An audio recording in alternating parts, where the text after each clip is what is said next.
Other places call it noodling catfish or hogging catfish. Mississippi is called grabbling. I don't even know what the word means other than going fishing with your hands. My name is Steve Williamson. I'm originally from a small town, Water Valley, Mississippi. It's about 90 miles south of Memphis. I was born and raised on a cotton farm outside of Water Valley, Mississippi, where as long as I can trace my family history, all my family's ever done is be cotton farmers. Just a bunch of old plowboys, that's all. There's 5 species of catfish in Mississippi.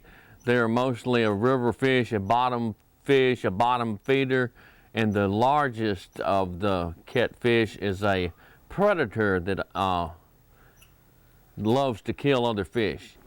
It's his nature. It's his nature. You could put one big catfish in a pond full of, one big flathead catfish in a pond full of farm-raised channel cats, and he'd kill everything in the pond just because he's mean.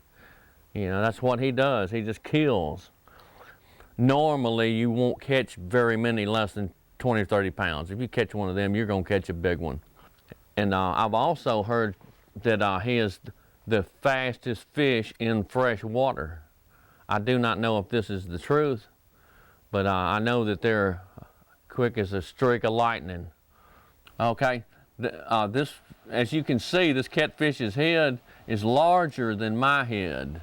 The fish weighed over 50 pounds.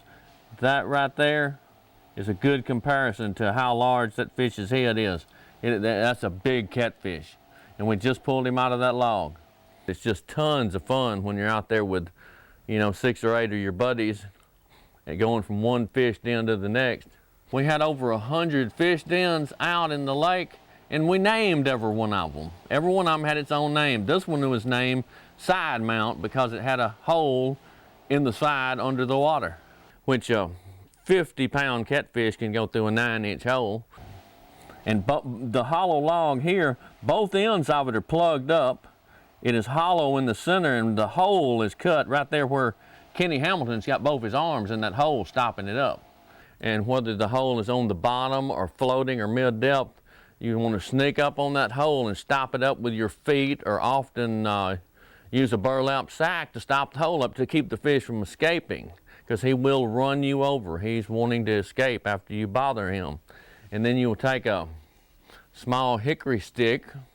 I prefer one that sinks because they're more sensitive to feeling something under the water. You know, floating stick is just not as sensitive. You'll stop the hole up and run the stick up in the hole, okay? And if you bump into a fish, you'll know it. Often, he'll attack you as soon as you bump into him with the stick. He's very willing to bite you. On many occasions, I've had a catfish swallow my entire tennis shoe up to my ankle, get my whole foot in his mouth. Many times I've had that happen. After he finally let go of my leg, because he swallowed my foot first, then I could get my arm up in there, and I got one thumb in his mouth.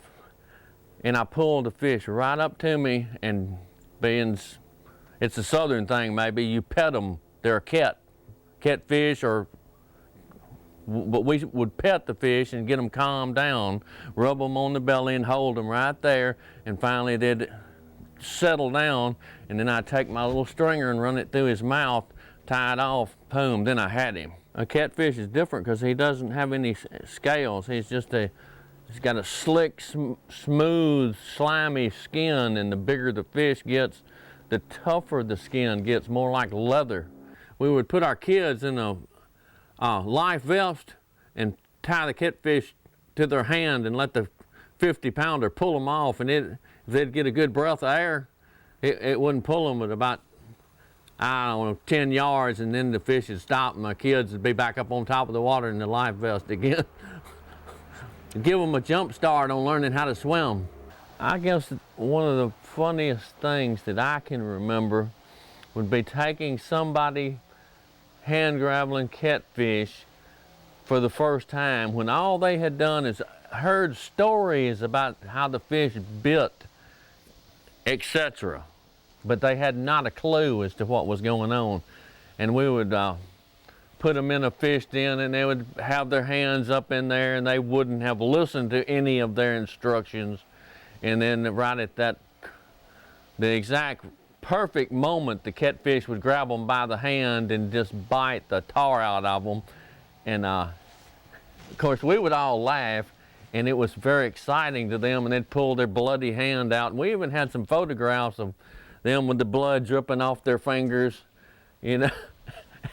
And we'd all laugh at them, and then they were grabblers from then on. They wanted to fish. They just loved it.